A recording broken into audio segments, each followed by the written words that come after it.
Welcome, everybody, to episode 30 of the Ape and Bird NFT show. Yes, we have made it to 3-0 after having a little bit of a hiatus over the Christmas and New Year break.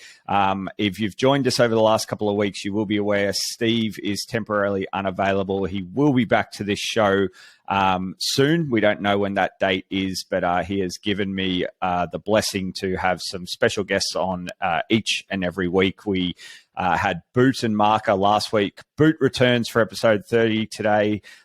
So welcome back, Boot. And we also have a very, very special guest that I know I'm personally looking forward to talking to. Have spoke to him quite a lot, I should say, in a non-podcast environment. And I am very happy to report he is a true gigabrain. He won't like me pumping up his tires this much before he even gets to say a word. But we are joined today by Jiva.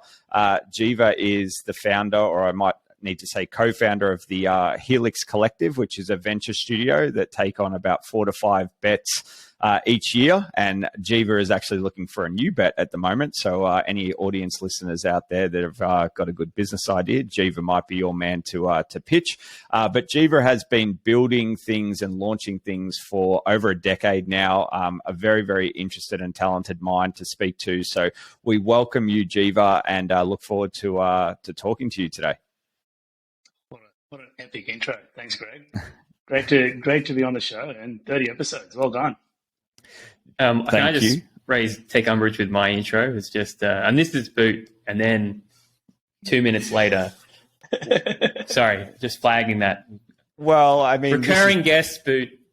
This is the thing, as we said last week, Jiva, you know, there's only certain people in the world that have that sort of one name pop. You know, you've got Madonna, you've got Ronaldo, you've got Beyonce, and then you have Boot. So that's what I was looking for. Thank you. It's like you don't need to say much else, but this is Boot. Reputation speaks for itself. Yeah. And look, ratings did spike last week. Obviously, that was to do with Marker and not Boot, but we're looking forward to you playing that sort of lead role this time, Jiva. Yeah, let's see what I can do. All right, let's get into it, shall we? What a crazy week. As I said to you guys before we came on air, we don't normally on this show touch on things that are not directly NFT related, but we did touch on Luna's downfall last year in May and FTX in November. And, you know, it was my birthday on Saturday, and I went to the gym and I came back and I was feeling good, and I hadn't really looked at my phone. And just as I'm waiting to get my coffee, I look at my phone, and across Telegram and WhatsApp and Discord, there are panic stations and a number of people that have tagged me specifically saying, do you still have positions in USDC? I'm thinking, what is going on? Now, I had heard about Silicon Valley Bank on Friday, but I didn't really understand how quickly that was going to affect potentially some of my own holdings. So long story short, I spent 2 hours in the war room changing out of USDC because I was having May vibes of Luna last year. Even though I didn't feel like it was all going to zero, I've got to say I had post-traumatic stress disorder. Yeah. I definitely had some of that from May last year. So I spent a bit of time just as a precaution switching out of USDC. I actually went to Tether. Who would have thought that Tether would have been on your crypto bingo card for being the safe haven in 2023, and I also went a little bit into fiat. Turned out I didn't need to do that. We are now back to essentially a repeg of USDC. But if you've been living under a rock, or if you're away on the long weekend here in Australia, I know we've got some US listeners. That was a wild weekend, and certainly something that I wasn't enjoying doing on my birthday morning. But I'm glad I did it, because I remember I actually had a few beers with Boot in the afternoon. And USDC was down to about $1.35, I think, at one point, and Tether was at, or the US dollar, I should say, was at $1.52 Aussie. So a few heart and mouth moments for a lot of people. I know some people that sort of sold around that dollar sort of 37, 38, 39 mark of USDC, Aussie, I should say. So probably around the 90 cent to a true US dollar. But a wild weekend, all tipped by the demise of Silicon Valley Bank. Jiva, I will throw to you first for comment. Were you personally affected, or did you have anyone that you knew, I'm assuming yes, that was affected by that whole saga? Yeah, Well, I guess in the end, it all came out all right. So a bunch of startups that we've sort of like helped in the early days, and friends who work in the valley. I think we're all freaking out over the weekend just in terms of like what's going to happen. But I guess the plus side is, excuse me, the plus side is when you've got the the money backing you and the political clout. I was definitely putting my money on they will let Silicon Valley Bank die, as in they'll definitely wipe out all the equity, but balance of probability they'll backstop the depositors. And Yep. I was just going on the assumption that you could see that there was a general vibe of a all regional bank run, sort of gearing up for. And it was lucky that we had a weekend as a circuit breaker almost, but it was going to be a blood bath if they didn't do that. So I kind of took the opposite view, where I definitely freaking out, because I did have a bunch of well, not USDC, but essentially DAI derivatives, which I've been holding more or less as my safe, right? As in, it's like, oh, this is the money I'm going to use to essentially buy and spend and live life over the next year or so. And yeah, it was a heart and mouth moment where I was looking at it, I was just like, I expect my volatile assets to go up and down, but that's kind of the game, right? As in, you can get a 50% downswing and a 50% upswing, but when your upside's capped, but you've got unlimited 100% downside, it's not a great feeling. But in the end, I took a different approach. I kind of went for a walk. I felt myself wanting to FOMO in, and I guess when you've done this enough times, I'm good at catching myself, and I know I'm about to FOMO in. And I kind of took the view that, like, well, it's the weekend. It's already, like, by the time I looked at it, all the risk had been priced in. It was trading at like 92 cents, like, as in, okay, I was going to wobble around there. When you just take into, the reserves published, the loss published, and all the, I guess, potential market scenarios of where it was going to end up, it was highly unlikely to be zero. That was my view. And, there was definitely going to be some redemptions coming back. SBB's balance sheet didn't look ridiculous. Like, it didn't look like that. Nothing. It wasn't an FTX scenario. So I kind of took all of that into account, and I was like, okay, I'll diamond hands my way through this. I think it'll be okay. And all I did do actually was, when the cross price was good enough, I just traded into more ETH, which in hindsight I think was a good trade, because ETH pumped come Monday. So yeah, it did. Boot, what about yourself? Well, I was going to do nothing because I'd seen the news and I was like, well, I don't think this is going to zero. But I was alerted by two individuals, yourself and Jameson. And obviously you had more skin in the game in terms of USDC at that point. But I feel like I midwitted and I and I sold. And I got out at 94 US cents to the dollar. So I lost a chunk there, where I was like, really, I should have just, I was like, I think I told you in the morning, I'm like, I'm just going to swap to ETH and do nothing. Like, that's all I'll do. And if I had done that, I would have made 7% or something, like, and even way more now, because ETH has pumped a lot, because, the run of the banks, crypto pumped. But yeah, from a risk mitigation standpoint, I removed USDC and cashed it out through Coin Spot. Well, as we say on this show nearly every week, Boot, is nothing I ever say is financial advice. So why you would listen to me or Jameson is on you, sir. But look, for me, I actually, if I go back, because I spoke about it on this show with Steve, in sort of May and June last year, I felt like going through my first crypto down cycle last year I was a deer in headlights at times. And one lesson that I took was, most of the time when an event like this happens, it gets worse before it gets better. Now, it got a lot better within 48 hours, but it did get worse. And as much as I didn't want to take the action or, sort of do anything at the time, particularly because I had stuff on that day, I forced myself into action, and I actually got out when, it had really only depegged maybe half a cent at most, probably even less. So I think I was switching when it was at, from an Aussie dollar perspective, I think Tether was 152 and USDC was 151 or something like that. And then it was like 2 hours later, that difference was down to like 135, 136. So in hindsight, I didn't need to do anything, but I'm glad I did, because I feel like I just forced myself into action to risk mitigate. And sometimes it's to give yourself that sort of like mental break, right? Like the sleep at night sort of gesture that we always talk about, like what can you do that's going to sort of help you sleep at night. And I think for me, had I been holding on doing the Jiva play,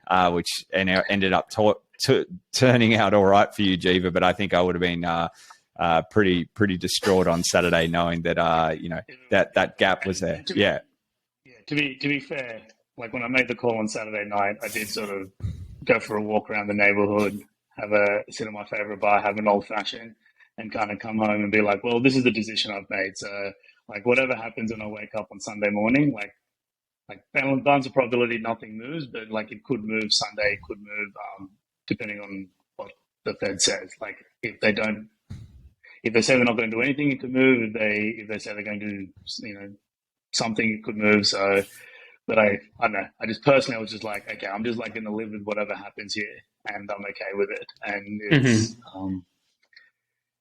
it's the risk of the game, right? As in and I consciously decided not to move into USDT or any of the other, I guess, collateral backed stables, simply because when stuff like this happened, correlation hits one. It's just it would have been unlikely that they one kept the peg and others didn't. They would have all wobbled. This is the old banker sort of like lesson that I learned back in 08, which is when things go down, everything goes down. So it's so speaking of Speaking of '08, Jiva, like and we should actually tell the listeners, just in case some of the listeners don't sort of understand what happened. I think it was, we had a public holiday here on Monday in Australia, and then, you had government officials in the US that, as Jiva referenced before, that we're going to backstop depositors, not necessarily do what they did in 2008-9 of the GFC, where they bailed out the banks and, share prices were still rectified in a way, weren't they, Jiva? But this time around, it's sort of like we're going to let the bank fail, but we're not going to let depositors that were really the victims in this whole fiasco, where, if you were banking with Silicon Valley Bank and all of a sudden, your capital is just eroded overnight, just doesn't seem overly fair. But, depending on what corners of Twitter you're reading, there are people that firmly believe there should be no bailouts at any given time. And I find this discussion quite fascinating. I don't come from a banking world or a finance sort of background, but it's, when you're in crypto and NFTs, you're just forced to learn all of this stuff, right? Like you just have to have a good picture of macroeconomics and conditions, etc. And I wanted to ask you, Jiva, can you remember a time? I mean, this could be a recency bias, and certainly from the lens that I look at it, the last few years is obviously been, I hate to use the word, but unprecedented in terms of COVID and all these sort of like world events happening. It just feels like the temperature is constantly turned up on things, and there's a lot that obviously happens in crypto in general. But I mean, comparing it to other times, whether it's 2008, 2009, do you think this is some of the craziest sort of financial times, like herky-jerky times that you've lived through or observed, or is it just a recency factor, do you think? Yeah, it's a good question. This definitely feels pretty crazy, and I suspect that that's a combination of I've got a little bit more experience sort of underfoot, understand what's going on a little more. Crypto in general is crazy, so it does feel like my heartstrings are continually being pulled in different directions, being involved in this crazy game, in this crazy world that we sort of decided to live and work in. And the truth of the matter is, like in '08, I was pretty wet behind the ears. I was like, that was my first year out of uni. Just got a grad job. It was my memory of that is I remember working on a trading desk, and the trading desks are always noisy. It's just a noisy sort of like things pinging, just not a quiet or calm environment. And when Lehman went down, everything just stopped. I just remember sitting there just sort of like on my computer and just like looking up and just being like, wow, like there's not a sound, not a peep to be heard. No one had anything to say. Everyone was just sort of looking at the TVs and kind of just processing what's happened. And that's my memory of '08, right? And so I don't have any other real like strong memories of having to navigate anything, because I didn't really have any assets or anything really of value to navigate. It was just like, oh, maybe I won't have a job tomorrow. That was about like the only real thought I had. But what was I then? 21-year-old or thereabouts, 22. That wasn't the worst thing in the world. Yeah. But like, oh, maybe I won't have a job tomorrow. Oh well, like, I guess I'll go back into uni mode and bum out for a bit and chill and see what's next. It's not the end of the world. But for maybe another way to put it is like, this just seems relentless. Like it just seems like we've gone through a lot in a short period of time, and that feels a bit different. Like that hits a bit differently. Yeah. Is the this last thing I'll add is that it also kind of feels with Silicon Valley Bank specifically that crypto's already felt its pain, and the rest of the world is now feeling theirs. It's and of course we're related and we're correlated to this, and we're still part of the tech industry broader, but it does feel a little bit like we've gone through ours, and now everyone else is because everything else moves a bit slower. Everything else is catching up. Yeah. So last question on this before we move on and we get into the NFT side of things. And I know we're going to talk a fair bit with you around smart contracts today, Jiva, because you've got a lot of knowledge in that area. But do you think that we're just in for this sort of herky-jerky, financial environment over the next sort of 3 to 5 years? Because it just feels to me, my observation is it's sort of like, it feels like we're in, bumper cars or sort of dodgem cars at an amusement park. And it's like you take off and then you hit from behind or you hit from the side. And then it's just this herky-jerky environment. I think so. It's going to be high volatility. I don't know for how long, but it's going to be high volatility. It's hard not to when the base system, the thing that underpins everything, which is essentially like the interest rate or the cash rate that flows into the rest of the economy, that's designed to be something that moves, slowly and methodically. And it has jerked around. And when that's jerking around, it's almost like the foundations are being shook. So it's everything else is going to move around. It's going to shake, and there's a lot of emotion that people are having. Like news pops, and people instantly want to jump on it. There's less rationality as a result. So the efficient market or the efficient market hypothesis, as it would be, probably has a lot more emotion at the moment than just purely rational actors. So we're going to see a lot of vol. That's my expectation. So yeah, most definitely. Well, I hope everyone stayed safe out there over the weekend. It was certainly a crazy, crazy period. But we are going to get on to Instagram next. So, Boot, we won't talk a lot on this, but we saw essentially Instagram rugged out of NFTs a couple of days ago. They've announced that, I think it was about 12 months ago, they announced that they were in. Now they're out. Any thoughts on Zuckerberg and Instagram being out? I think it's not a good precedent for the industry. If they had have really committed to NFTs, I think that, would have forced a lot of other people in the space to kind of, or like, not direct competitors, but other corporations to kind of follow suit. But the fact that they're not is kind of almost endorsing the fact that the use case of NFTs is not there at the moment, particularly for their platform. Because, there's a lot of, I guess, similar style things and applications that you could do if that roadmap goes ahead, right?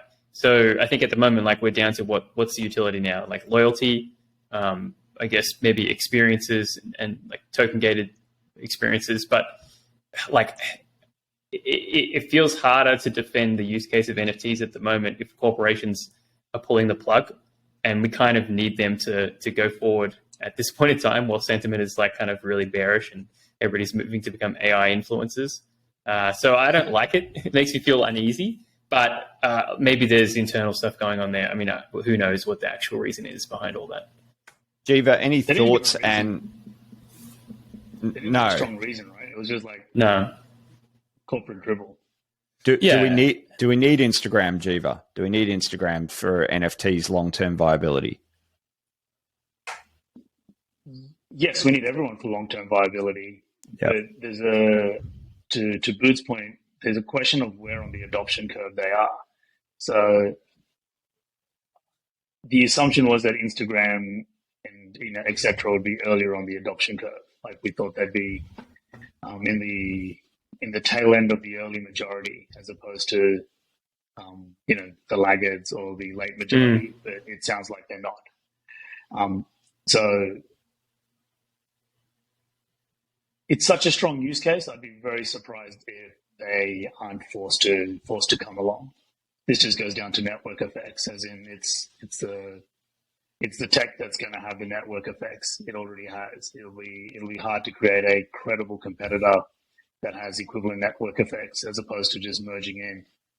And with this particular kind of network effects, you can expect one winner eventually, like the base layer of the internet. And this particular protocol and this sort of way of thinking about it for digital collectibles, NFTs, that spec, I'd bet that that's going to end up being that or something very close to it. It's where everyone's going to standardize on. So, I'd almost take the other view, is the fact that they're not jumping on it. I'm a bit bearish on Meta, and it's a bit surprising. So it's a crazy opportunity that they're sort of leaving on the wayside. So I want to come back to the adoption curve you just mentioned in a second, Jiva. But one thing I thought that was interesting, look, my own opinion when I first saw the news, I think I saw it on NFT Now. My my knee-jerk reaction was, oh, this is not good. But interesting quote tweet from Punk6529. He quote tweeted Udi Worthhema, I think it is, who is got Taproot Wizards in he or she's bio. So Udi said, not to beat the I told you so drum, but I did tell you so. Instagram was trying NFTs as a way to bypass Apple's App Store tax. Apple caught wind, and that's why they became so aggressive towards NFTs a few months ago. As soon as that happened, the Instagram Web3 effect was dead. So I don't know. I read that tweet as like there was some interplay between Instagram and Apple there on the decision. But who knows? I mean, everyone's obviously speculating and got an opinion on this. But I thought that was an interesting tweet. Possibly, that sounds reasonable. That there's a large economic driver there for Instagram, just to avoid the Apple tax. Yeah. That makes sense. But putting that aside, even as a broader, is this a good feature to have?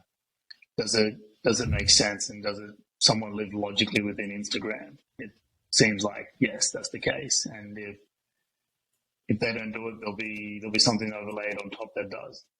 Yeah. So, Jiva, you mentioned the adoption cycle. Where do you think we are in NFTs in the adoption cycle right now? And I know that we can't really show our listeners a visual on this, but if you could try your best to describe where you think we are. Yeah. So I'd say, the standard way this graph is sort of like put up, it looks like a bell curve for the listeners, right? And the very, very start, you have and I might get these names wrong, but you got like the early adopters, then the early majority, and then normally this graph is drawn with like a chasm, and after that you kind of go into the late majority and the laggards. And I can't remember off the top of my head where the chasm is, but we are pre-chasm. That's what it feels like. We haven't yet crossed the chasm where it's obvious and everyone is going to onboard, and everyone will we haven't yet crossed the point where it feels just like a matter of time. before everyone is using and adopting and playing with NFTs. So, and that point of like crossing the chasm is an important part of the journey. And I'd say that it feels like we're getting closer in NFT land to having some real product market fit, like a problem with a strong soul, but we haven't crossed the chasm. Yeah. But what about yourself? Where do you lean? I mean, I think that this year especially is seeing a lot of there was so much FUD last year about, the market's trending down all of last year and people are kind of afraid of like where everything is going. And I think that even though those conversations we were having last year, it was still kind of like very much in the midst of where things were happening. But now it's kind of like, okay, new year, couple of months into the new year, things are still, getting worse. And I think this is probably like actually a plateau where not much is going to happen for a while. And then if this tech is what, obviously we back it and we think that it is, but if this is the tech that corporations and people are going to be using in the future to just, I guess, to accentuate their product lines and to build out new experiences, et cetera, then that's going to naturally pick up. There's some lag time, I guess, in terms of the adoption, just based on the bureaucracy of how corporations operate as well, right? Like they may be having conversations right now, maybe their innovation teams are pushing out some stuff through R&D, et cetera, but then they can't announce it. Maybe in a year's time, they're going to be like, oh, we've been experimenting with this and here's the use case. But I would expect 2023 to be pretty quiet overall. But people to probably keep, maybe hope is the wrong word, but just to keep the ear to the ground and just keep listening and seeing what's going on. Because again, if you're backing this as being the next, if you don't think this is a flash in the pan, if you think the actual utility here and the use case of blockchain tech is going to be the future, then you just have to wait at this point. Yeah. And this is my bias on my bags as well, right? I basically back and do stuff early stage, but I'm pretty bearish that corporations are going to be having a meaningful change here and a meaningful impact. What I think will happen during this time is there's going to be a bunch of innovators and builders, and it's going to be quiet, as you said, but they're going to be building stuff. And as the economy normalizes and as there's a bit more, I guess, speculative funding that comes in the various corporations' treasuries, they'll actually start buying some of this stuff up. They won't build themselves, they'll buy, or heavily integrate, which is more or less buy anyway, right? As in it's that's where we're going to see the big sort of uptick and change and the big value accrual happening. So I'm pretty bullish that there's amongst us at the moment, there's someone's building what is going to onboard the next set of users. Mm-hmm. Yeah. It's more of a survival period, right? Yeah.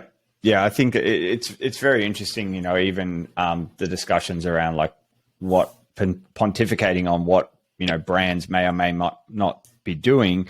Obviously, what Jiva is alluding to with builders building hopefully the next wave that's going to bring a lot more people to care about digital asset ownership. But then you've got we should mention on this show, Steve and I normally spend quite some time sort of just digging into what's happening in NFT land that we know it as today. With the collections that we sort of have all heard of and been in over the last sort of 18 to 24 months. But bags are bleeding and people are getting antsy, and Moonbirds are grinding down, Doodles are grinding down. Doodles had an announcement, I think today, Boot, that Jameson flicked us in a DM talking about digital socks or something like that. Stop looking at them. That wasn't well received overall from what I understand. Clones are down. I mean, it's really only, we've said this before on this show, but it's really only Bored Apes and Punks and Azukis and Sappy Stables. There's Boot just shilling his own bags there with the Sappy Seals, but and Pudgies are doing okay as well. So there's a bit of angst. I think everyone's a little bit on high alert, I think, at the moment. So who knows? I think Slabber Dan, who's a friend of mine, had a good tweet today that said zero demand catalysts anymore, just missteps that drive sell pressure. And I think that's a that's a pretty good tweet. It's almost like you're damned if you do and you're damned if you don't if you're a founding team at the moment. Whatever you do is generally going to see the market tank. The only time we're sort of seeing some upswing outside of the Yuga ecosystem that just keeps being the gold standard is, the anticipation of an announcement coming up. That's where we might see a little bit of a rise in floors. And other than, the open edition metas that we've talked about the last couple of weeks and a few little meme ones that are popping up here and there, the NFT market as we know it seems a little bit on the downward slope at the moment. But, let's say fingers crossed and hope that we see a recovery soon. So with that, I want to talk about Yuga Labs' reveal of 12-fold. So this was Yuga's foray into generative art. These were quite expensive. We covered this, I think it was last week, Boot. What were they going for? Anywhere between sort of $50,000-$60,000, something like that, US. The reveal, the sentiment on the reveal was quite underwhelming. If you haven't seen them, they almost like, I don't know how you would describe it, Boot, but I actually saw Jack Butcher did crap. Yeah, well, yeah. Jack Butcher did a checks derivative of it, but it almost looked like a board game that, with all these little rows and, one or two rows would be in a colored line. So, saw quite a few negative tweets about this, but, You've obviously gone out on a limb with crap. Jiva, did you happen to see the 12-fold reveal?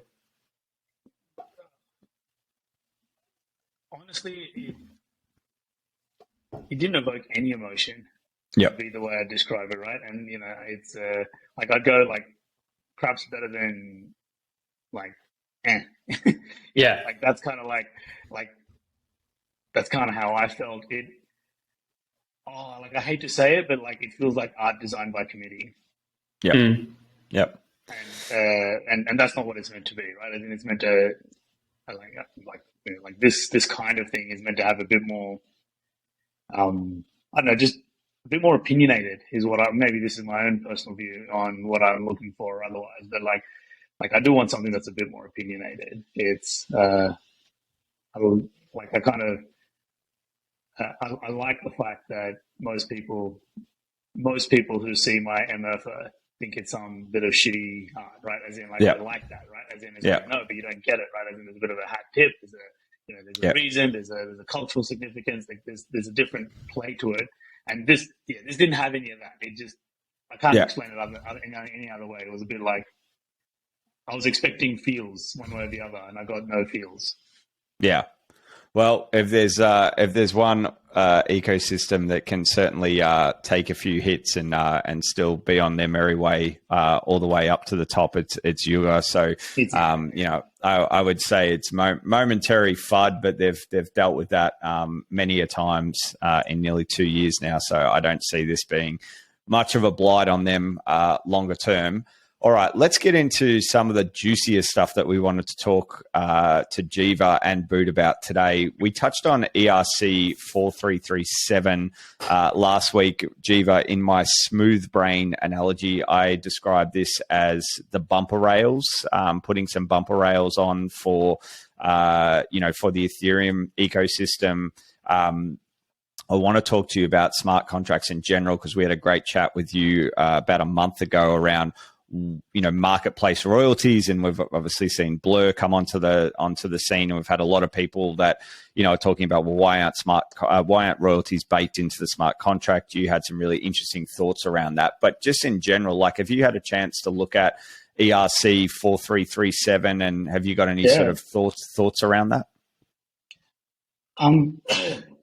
Very much so. So I can't remember what the EIP is for, like, I don't know, protocol level account abstraction, but fundamentally that required new opcodes, which meant everyone had to upgrade. It was a hard fork. And generally speaking, getting stuff into a hard fork is when there's so many actors and a big decentralized system, that's hard work. You've got to get everyone convinced that it's worth it and do it.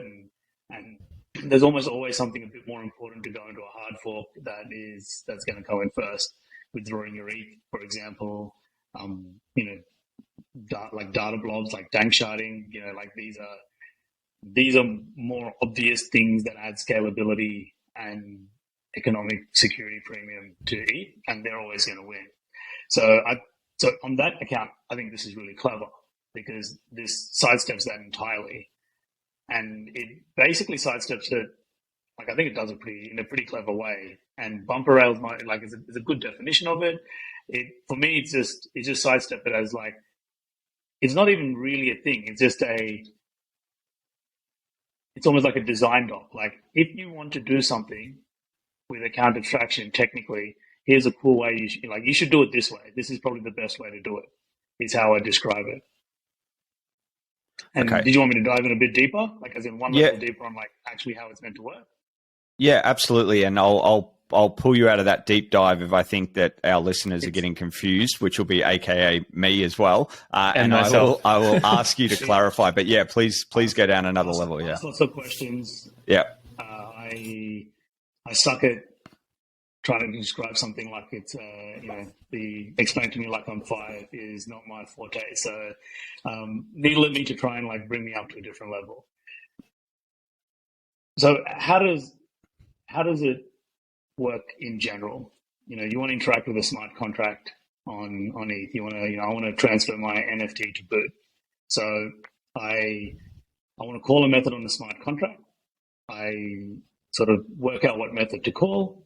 I work out what address it needs to move to, boot's address, and then I sign that transaction with my private key. This process, this signing the transaction with my private key, is what proves that I have put it up there. Like, this is what lets the network in general pick it up and process that transaction and move one of my NFTs from my wallet to Boot's wallet.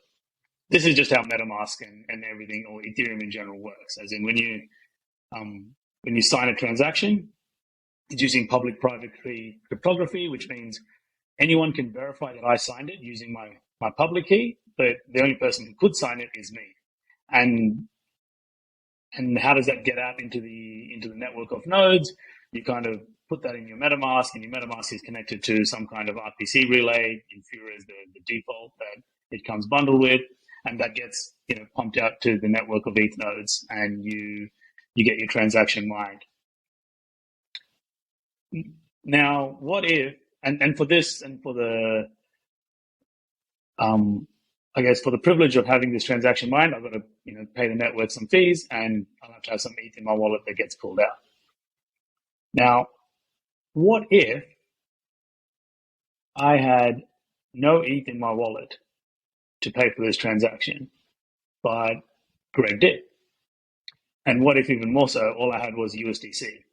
And what I wanted was to do the same transfer, NFT from myself to Boot, but instead of me paying the gas, I wanted Greg to pay the gas. So how does that? And in exchange, I was going to give Greg, I don't know, 50 USDC, let's say, as compensation for this work that I'm asking Greg to do. Now, you could imagine the exact same process that happens. I find the smart contract, work out what method to call to transfer the NFT. I sign that call with my private key, so it's nice and bundled, and it's approved of by me.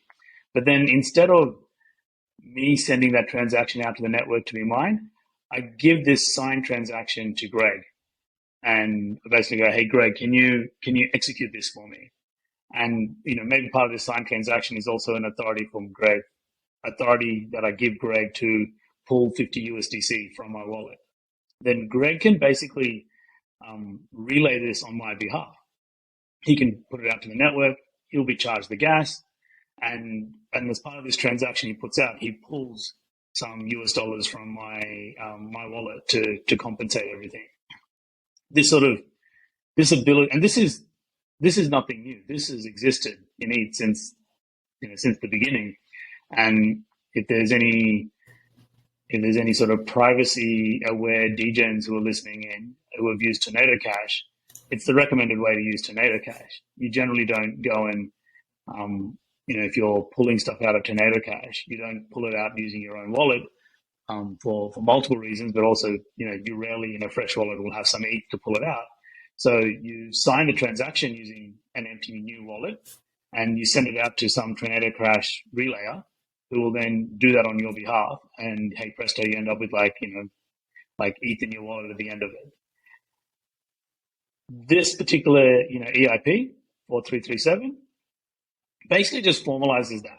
It just says, well, instead of it being a transaction you just put to any, the mempool at large, there could be specific mempools that have specific rule sets around it.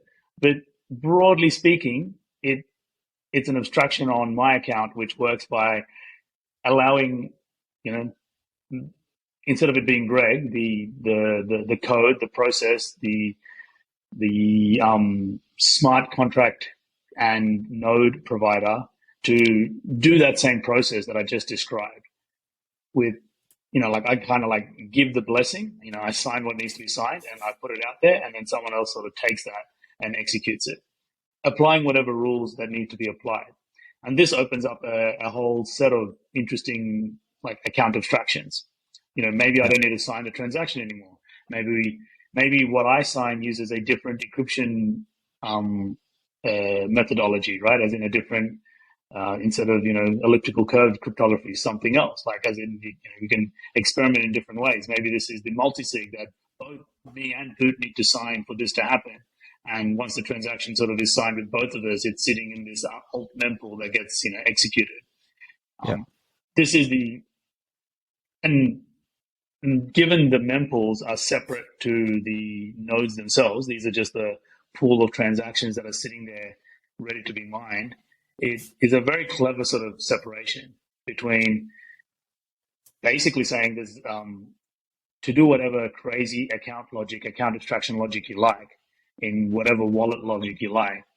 More or less, you can do whatever you want. There's a few things that are tricky to do, but you can more or less do anything you want. You encode those rules off chain in a different mempool, in a different sort of node that decides to adhere to them, and you send your transaction out, and someone else then bundles that up into a valid block, builds it into a valid Ethereum transaction that's also signed with a end user private key, and submits it to the network to be executed. Yeah. So I think it's quite clever.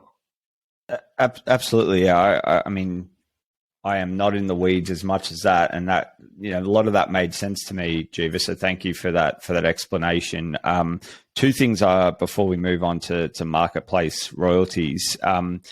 One is we saw with this EIP 4337, Jiva, that talking about essentially recovery, right? Like account recovery, instead of just losing your 12 or 24 words, or losing your hardware wallet, or whatever it's going to be, and you've lost your seed phrase with that hardware wallet. Hopefully you'd have backups, but this stuff unfortunately does happen all the time, and it is a barrier and it's just a stressor, right? Like when I explain it to my normie friends, that they're like, well, what if I forget, or what if this piece of paper? Because the first thing that happens, right, is they go to their phone and they go to put their seed phrase in their notes, and I'm like, no, you can't do that. Well, what do you mean I can't do that? Oh, I'll put it in LastPass. No, you can't do that either, right? So it literally can't touch an internet-enabled device, right?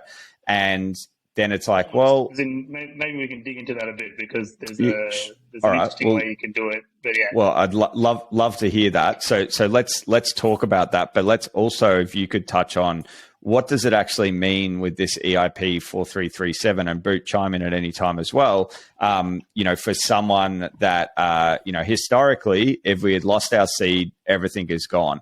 It seems like there's like a social recovery method that is going to be available. So what does that look like, Boot? And then we'll come back to you, Jiva. So, I mean, part of this, okay, so from a tech perspective, this is really interesting. Jiva is the one to talk about that side of the coin. And I think, Jiva, what you were getting at is maybe a conversation that myself and you had the other day on Twitter about alternate means of recovering a seed phrase. I think that's where you're going. I'm projecting, but I think that's right. But from a normie's perspective, like me, security was also always just, it got it drilled into me that just put it on paper, split that up across various locations, and then that's your recovery method. Now, the one thing that I wish somebody had told me at the start is to actually make sure that you can recover your device before putting the funds on there, which I had distributed X amount of funds across several different ledgers, being quite safe in terms of that. But I had never done the recovery process. So when somebody said that casually in a Twitter Spaces one time, I nearly had a heart attack. Went back, was trying to moved all of the funds off one to another one ledger to another. Was checking the device to make sure that it was secure, and then I had written a seed phrase down incorrectly because I have horrible handwriting, by the way. That is also a UX part of this. That writing by hand is an issue, but obviously when you're inputting the phrases, there can only be so many words at that specific thing, so you can kind of it's either going to be one or another. Really, I got it back. Didn't have a heart attack, but ideally, 4337 can mitigate that level of stress. So I feel like the early days of UX kind of onboarding issues can be taken care of with some of the solutions that are going to come out of that. I'm just not smart enough, not proficient enough in that area of working to tell you how that's going to occur, but I know enough to know that it's coming through this kind of initiative. And the short answer is yes. This enables a whole bunch of different kinds of social recovery. Which one's going to stick? Which one's going to really sing with everyone? I don't know, but it kind of boils down to there's a lot of things that I'm going to say it boils down to the following: is imagine instead of your assets being stored on your end user Ethereum address, which is really just a public private key pair. Yep. And I can put your public key in Etherscan and see it if it's stored in a smart contract. Now, you can do that right now, right? As in, I can write a smart contract that has the following properties: is only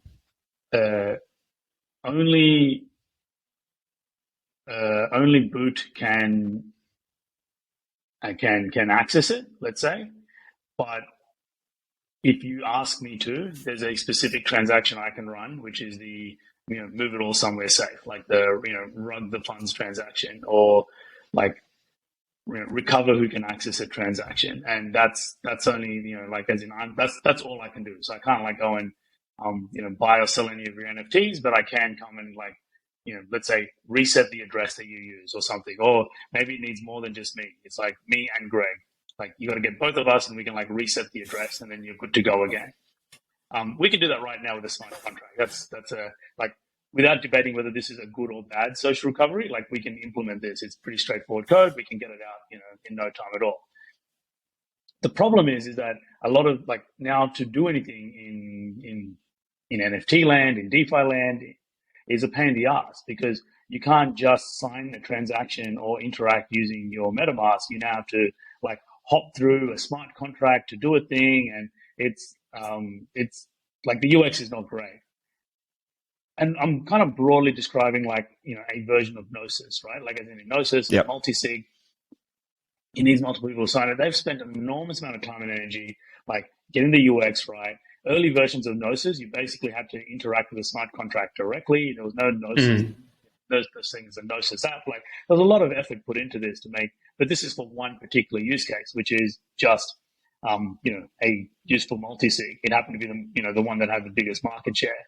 But with this particular EIP, what I just described can now, for the end user, for you can still look and feel like it's always looked and felt, right? You can still go and sign transactions with your MetaMask and that be that, and even have the gas come out of your as in the smart contract wallet, and you could have all of those pieces done. And because you're now submitting a transaction to a relayer, it will take care of the hard work of bundling that up, pumping it through the smart contract, with your approvals to do so, as opposed to you having to deal with that all at the app level, or on the command line yourself or otherwise. So that's the real sort of that's the UX change that happens here. We've always been able to do this stuff with smart contracts, but the UX has been like horrendous. Well, it's kind of been restricted to tech people only, right? Sure. No one else can Yep. really Yep. do it. But now we've got the ability to allow anyone to access it without the way you operate that particular wallet or otherwise to change materially. Yep. And I think most people here probably had the pleasure of being on a multi-sig and wrangling on Gnosis and making transactions. It's like it's better, but it's still nowhere near the same as just like signing some shit with your MetaMask, right? Signing some shit with your ledger. Yep. And this particular EIP, for most things I can think of, for most sort of useful abstractions and useful end user plays, the end user like journey is not going to look very different.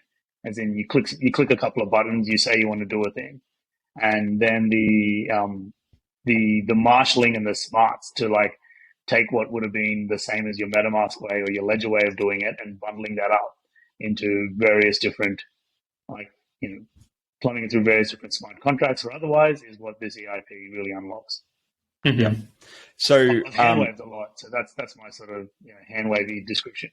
So you mentioned what I mentioned before, the thing that I have been told for 2 years and that I always tell others is never, ever put your seed phrase anywhere on an internet-enabled device. Now, you said not always, Jiva, before. Can you elaborate just quickly on that?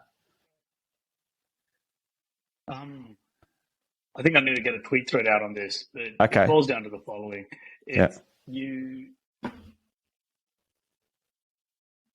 This seed phrase is hyper important. It's and depending on how much wealth you've got sort of like locked away in any given ledger. Otherwise, it's something you want to guard pretty closely. But as Oot alluded to, you want two features of this, right? You want it to be easily recoverable, like as in if you need to recover it, you need to be able to recover it, and you also want redundancy. So you don't want to go and dig up that hole in your back garden where you decided to put this seed phrase and realize that because of rain and otherwise, or you didn't completely waterproof it, the piece of paper you wrote it on is now like disintegrated away, and there you go, you've like lost all your funds. And you can achieve both of these and the standard way people do this is that they'll sort of like shard their seed phrase and like put different shards like around the place. Shamir? And once you start sharding, as in if you have like Shamir secret sharing or Reed Solomon, you can shard this pretty efficiently, and you don't need to be like a big brain to do it. The math is pretty simple. So let's say you wanted to be able to recover your 24-word seed phrase with any 2 parts, right? 2 out of 3 parts. Yep. That is 24 times 2, 48, divided by 3, 16. I think I've got that right. Like, so if you now, like, if you think of your seed phrase and, each letter, you put a number in front of it, right? So you number them 1 to 24.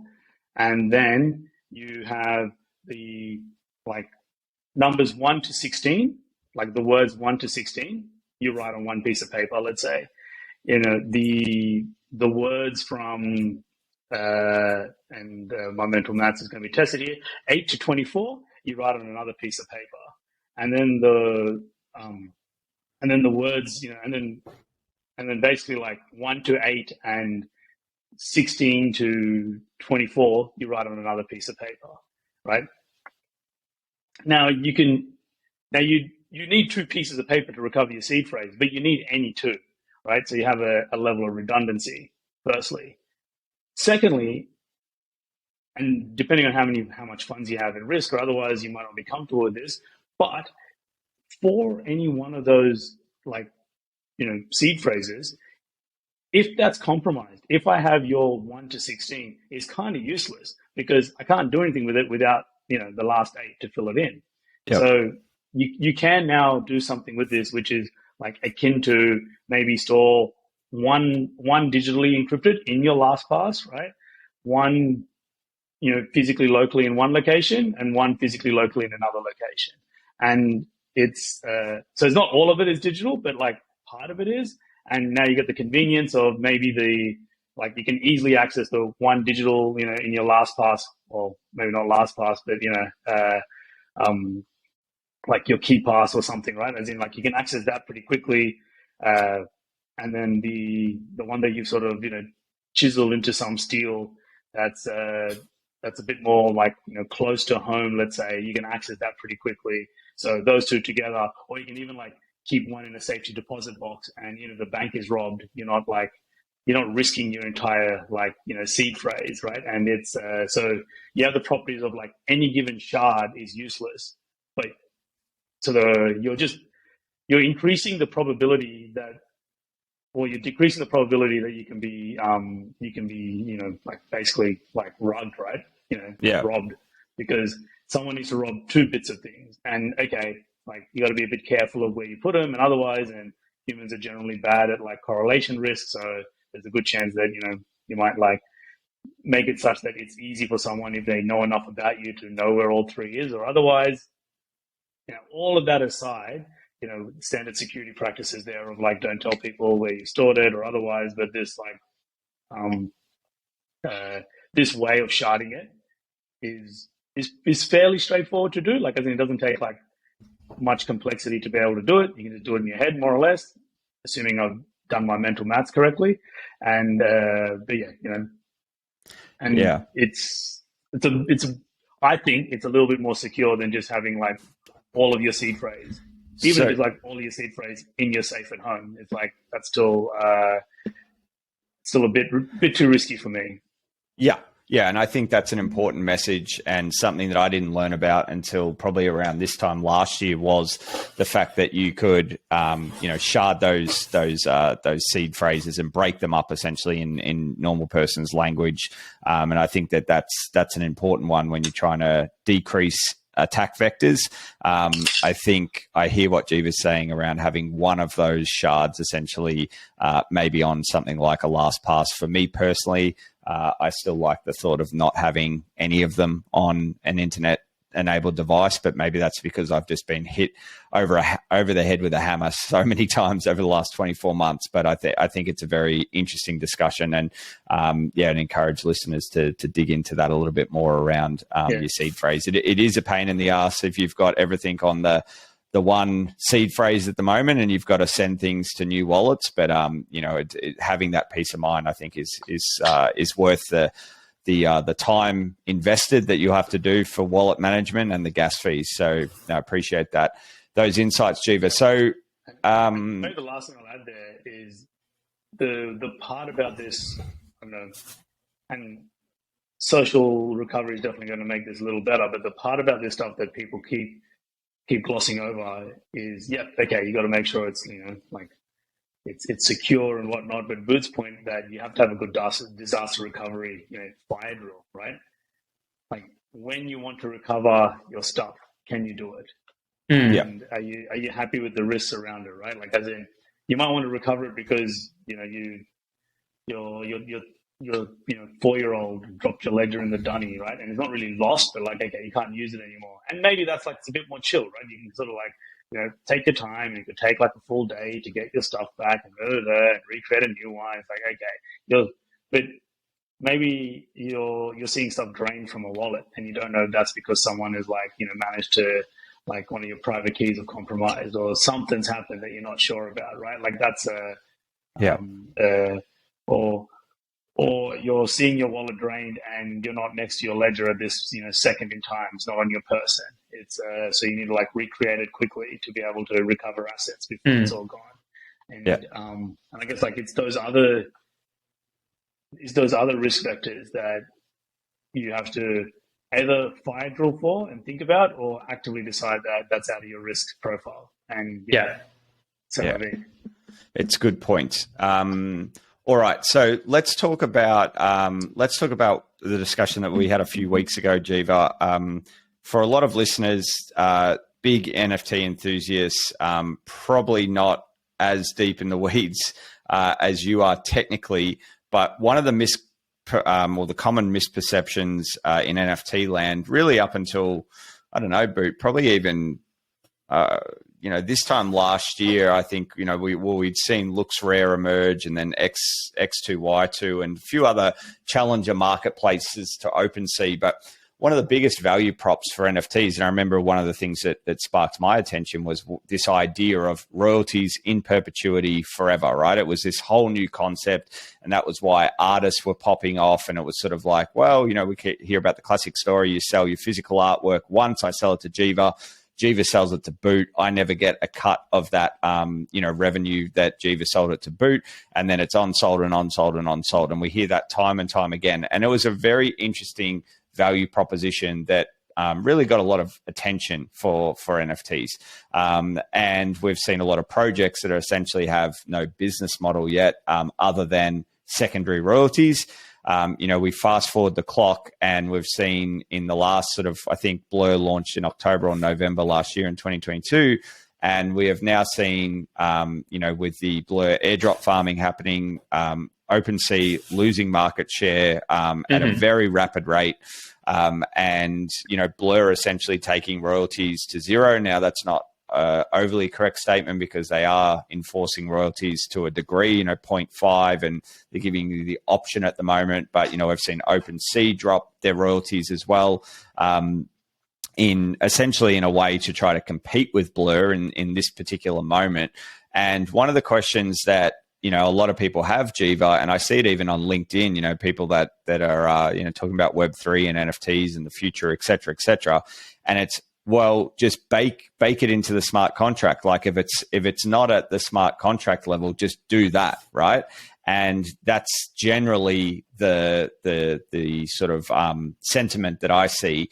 You talked about something the other week when we were having a chat where you said, like, even if you were to do that, there's sort of ways around that. But before we go too deep into the weeds on that, can you just give us your overall thoughts of why you believe royalties should be enforced at the marketplace level before we get into anything else? I wouldn't say that royalties should be enforced in the marketplace level. I'm saying that's like my view is that that's the only place it can be enforced. And I'll try to illustrate this with a bit of an example. It's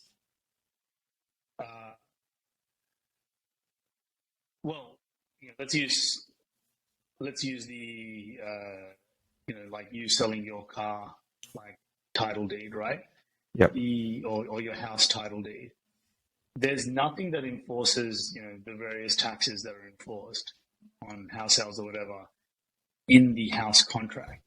Like that's just you have a title deed, that's a claim on, a spit of land, right? Like that's all it is. And I think that's a good thing, right? Because this is a nice, tightly scoped, like, reason for existing. And NFTs is exactly that. It says that you own this little bit of, digital memorabilia, whatever it might be. And that's exactly what it should do, right? As in it's, you own the art, you own the thing, but like this is yours, right?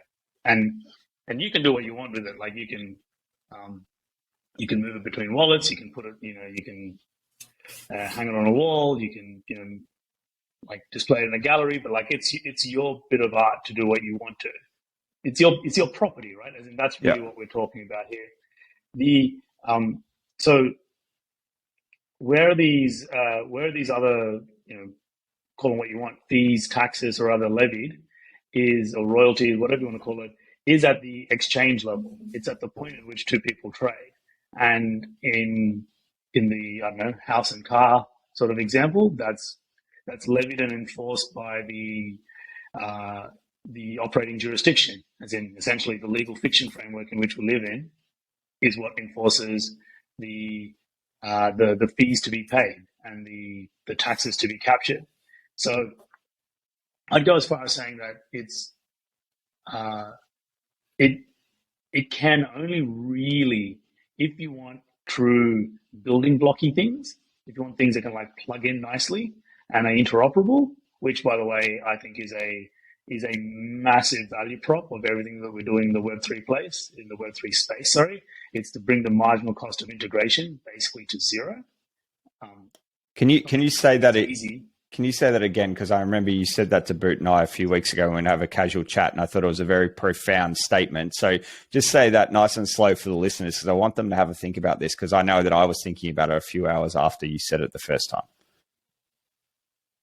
So let's say I want to do some. Let's say I want to create a t-shirt business, right? So I create a Shopify page. I create some t-shirt designs in Canva. I plug it into Shopify, and when someone hits the buy button, I don't want to keep any stock of the t-shirts.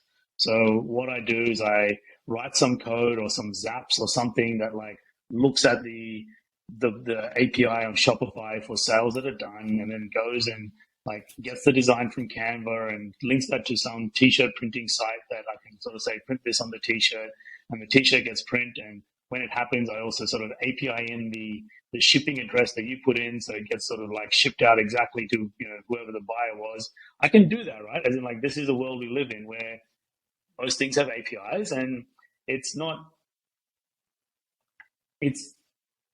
marginal. Like, there's not a lot of effort. We're not talking like, you know, everything that I just said there is like, you know, maybe it's like a couple of weeks effort to be able to do, maybe a week, right? As in, it's not a lot, but it's not, it's approaching zero. But what Web3 has done is, by really pushing the standardization, by really getting everyone to like abide by the network effects and use the same standard, like as in it's ERC20 for tokens, it's can't remember the number, but whatever it is for NFTs, like as in, like, 721. using these 721. Everyone is using exactly this stuff. It means that you don't have to. It's now not a low marginal cost to integrate with things. It's now zero. Like, if you create an NFT that follows the 721 standard, you don't have to worry about like creating a marketplace or which marketplace to use, or even lock into a marketplace. You can just plug into any of them. You can plug into all of them, and that is super powerful. In DeFi land, you can sort of like get your tokens and plug it into a borrow lend platform, and you get, you know, your receipt to claim it back is another ERC20 that then you can use as collateral somewhere else. It's like I can, you know, put my USDC in a borrow lend platform, borrow some ETH out of it, and then stake that ETH with a validator, get some staked ETH receipt tokens from it, and then I can put that in a smart contract and hit you up, Greg, and be like, hey mate, can I borrow like $30?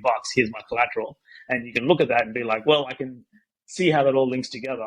And this wasn't sort of like, this wasn't easy. This was zero cost, right? This was literally just like going and, you know, clicking and plugging stuff in. And the difference between like easy and zero cost is infinite. And this is something that most people haven't yet grokked, right? As in, it's the reason that we're getting insane network effects and we can build on things and iterate on what other people have done is because the cost of integration is zero. What that means in practice is that as these, you know, other businesses or corporates or whoever may be actually comes to the NFT table, they get to leverage all of this stuff, right? You don't have to try and generate a speculator market for your NFT. You just drop it into OpenSea, drop it into Blur. You have it, right? You know, the speculator market is there. You can just tap into it. And that is super powerful because that gives you leverage. That gives you leverage like you haven't been able to have it before. As a you know, individual actor, you have the leverage that, you know, only large corporates had before.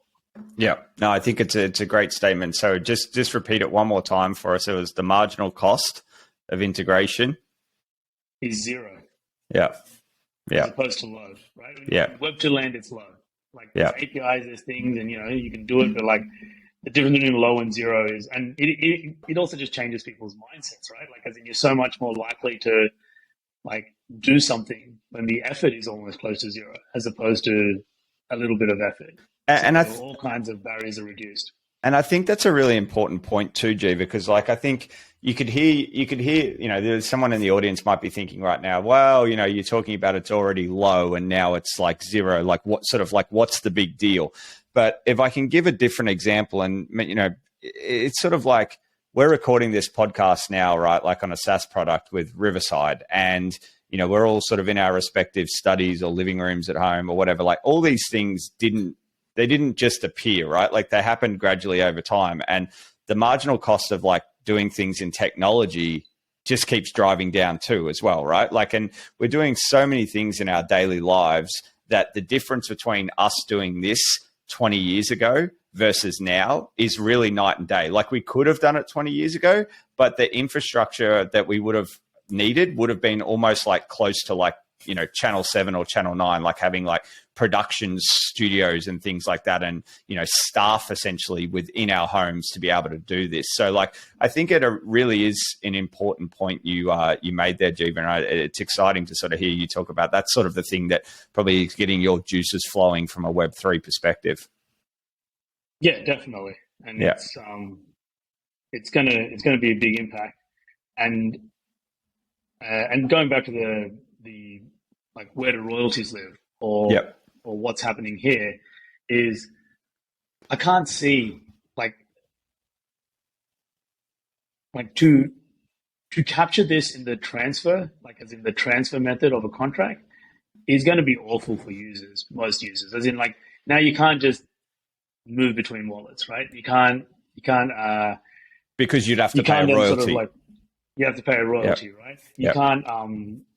There's a whole bunch of stuff that just makes it like tough to do. Is it technically? Apologies for interrupting you, but is it technically possible that it could be baked into a smart contract? Because I think people have that question as well. It's technically possible, but I would expect the market to route around it because it's not. The thing to keep in mind is everything that happens on chain, like it's code. Smart contracts are just code. So you can write code to do anything, right? More or less, you can write code to do anything. But the enforcement is via game theory. It's via economic incentives and game theory. So it's not via, courts of law, right? That's a feature. It's a, libertarian dream, right? As in that's basically what we've created, rightly or wrongly. That's the incentives, and that's what's happening in smart contract land and on-chain land. So, and I say that the market will round around it. It's just like, I'll hand wave this to try and not get too technical, but let's just say the transfer method had a way to capture like the royalty fee. Forget for a moment that it's probably the wrong level, because that assumes that everything has, every transfer has a financial cost, and the transfer goes from being like a simple one method call to, first you got to like put up the collateral, and then you call the transfer method, and the collateral moves to one side, and the transfer goes to the next. Okay, like as in it's adding like levels of complexity here on the contract. But how would you route around it? How would I route around it, right? If I had to, is kind of the same way that people route around this stuff in the real world, which is you just create one more entity up and you put it in there, right? As in, so I'd create another smart contract, transfer my NFT, which follows more or less the NFT, spec, transfer my NFT into that other smart contract, and then I would move that smart contract around. And then there you go. No royalties at the lowest level, right? And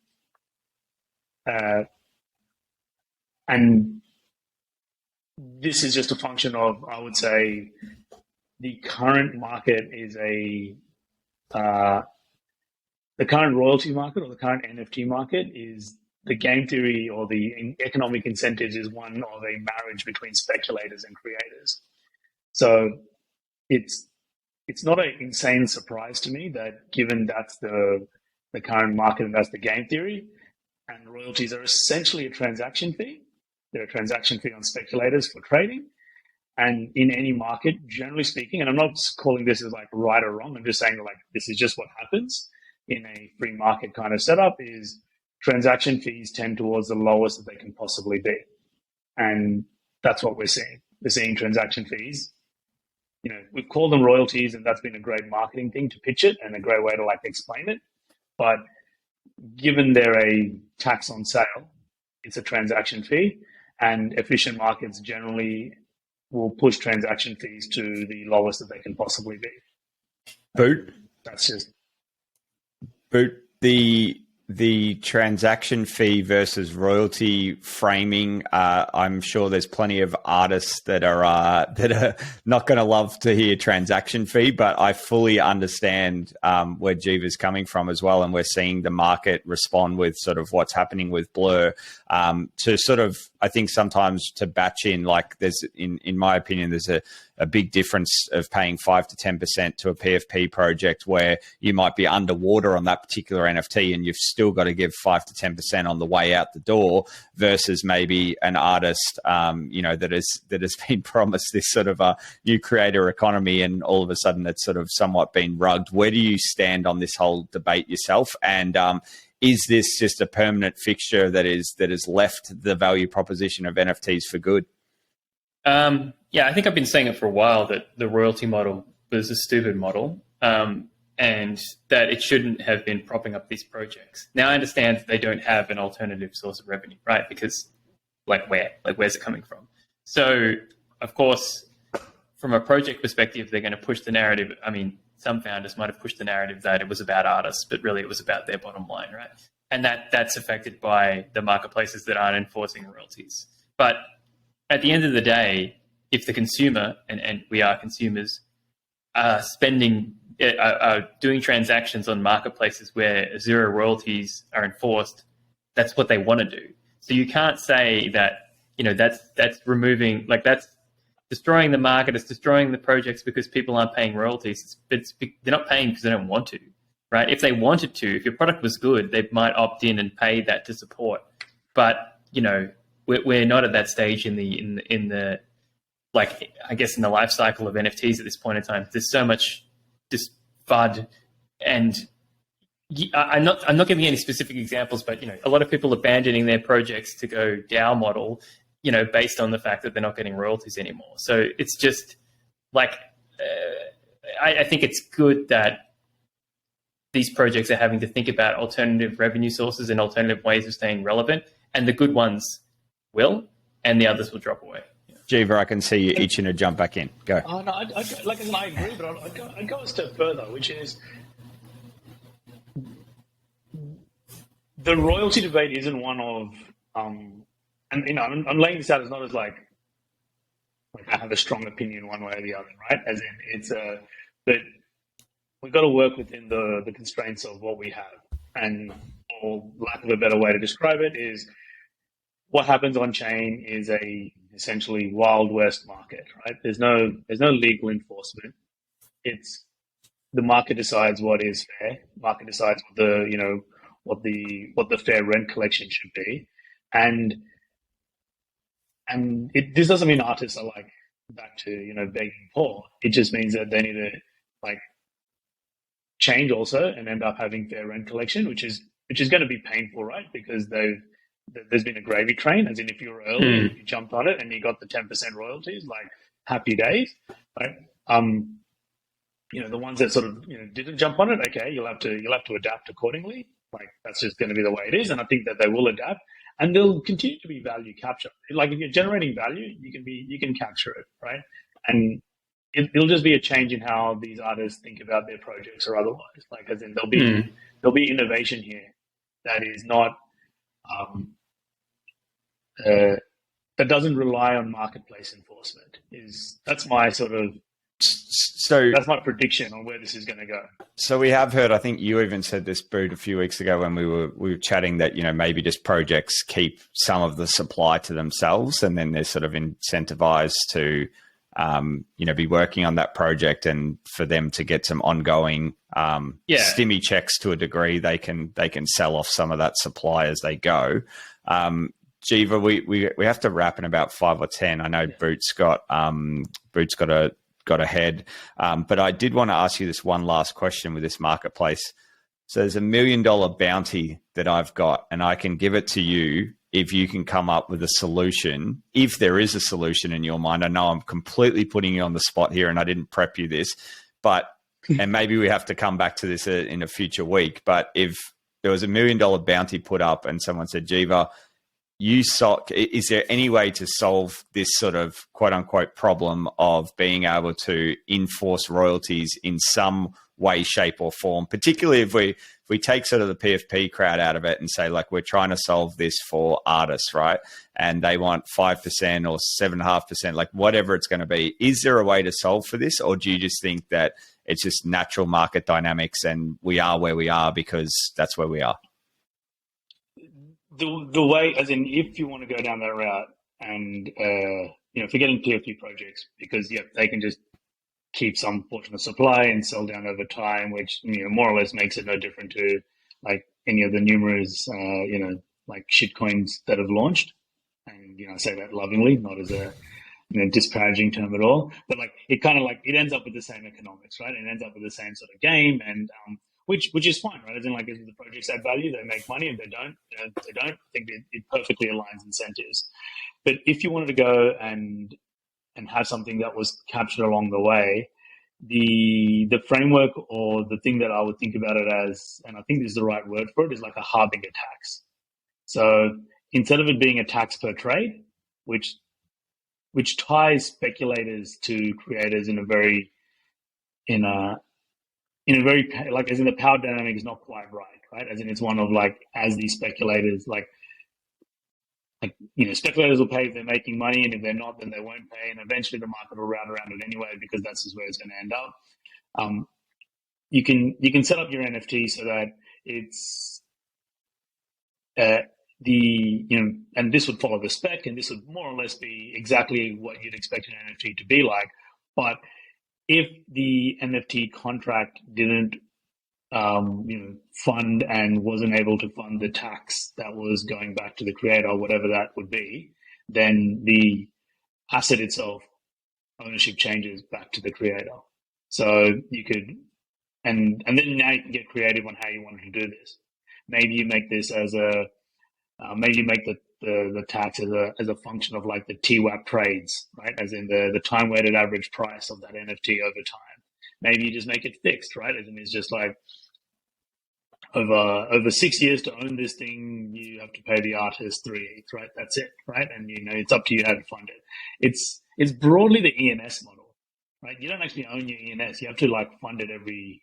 You can pay it for six years or whatever it might be, but you got to fund it continuously. And if you don't, you lose ownership.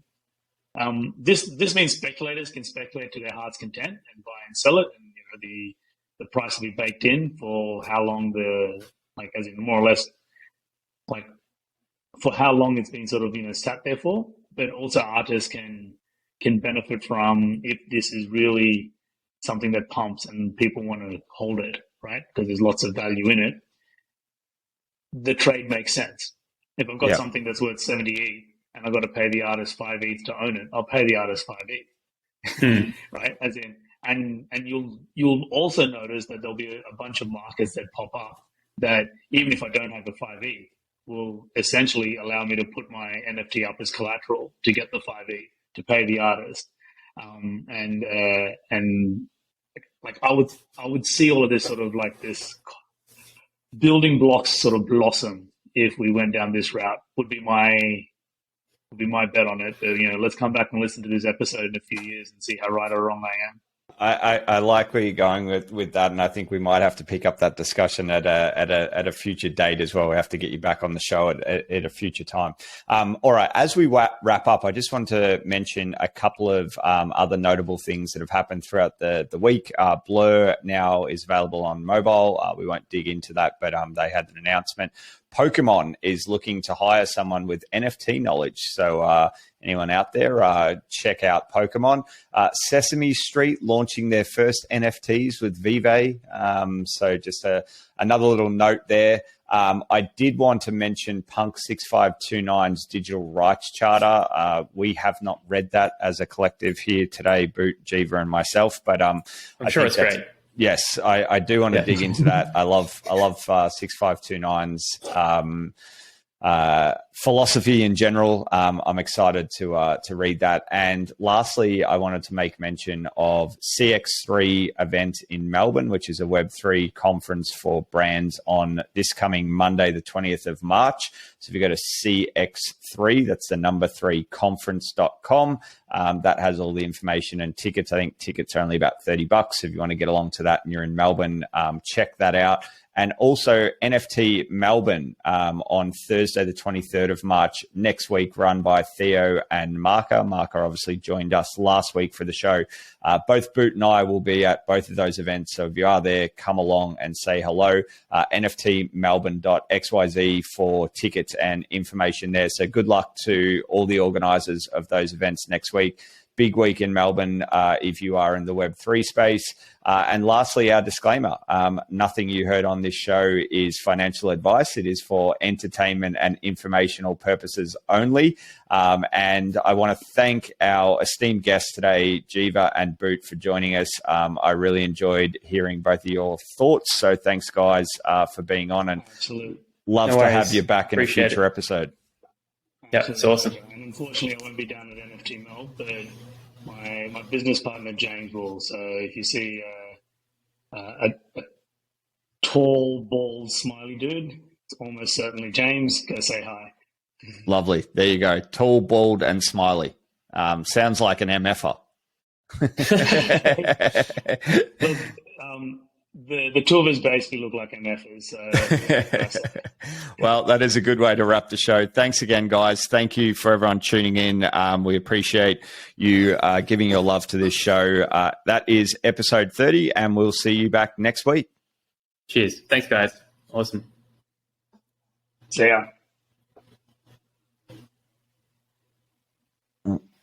Oh, just trying to stop the Riverside. Cool. You're not recording.